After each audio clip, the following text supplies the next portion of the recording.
So do most of us, I don't know whether it's most of us, some of us, um, when we think about conflict, we think of it as this really big thing that is like this big, scary shadow that we kind of don't want to touch with a barge pole, particularly in a group. And that can make, I guess, facilitators often sort of freeze at the thought of dealing with conflict, or it's just something I don't do, for example. But I want to kind of give you a little tool to ease yourself into it if you're feeling a little bit, yeah, worried about your skills in navigating it or um, just going there.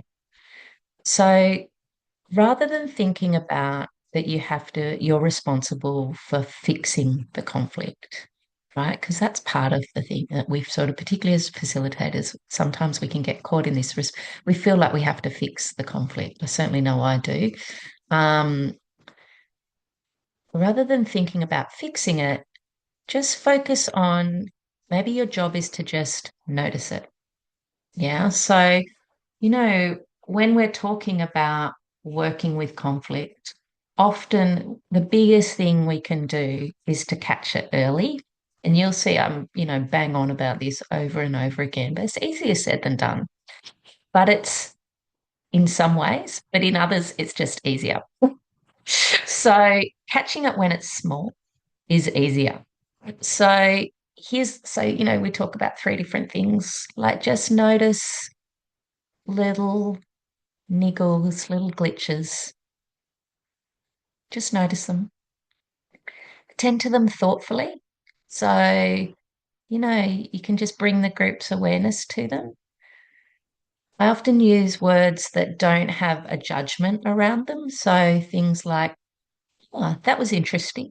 Or, I noticed there was a little bit of heat in that, or a little bit of spark. So you're using words that don't hold, have neutral language so that we're not making judgments of it. And then just slow down the group to reflect on it. And that's really can be just a key part of your job as a facilitator. And that in itself, that intervention can prevent major blow-ups. It can prevent escalation, which is usually what most of us fear. And it also creates the opportunity to foster deeper understanding in the group, which is always going to be beneficial to the group's purpose.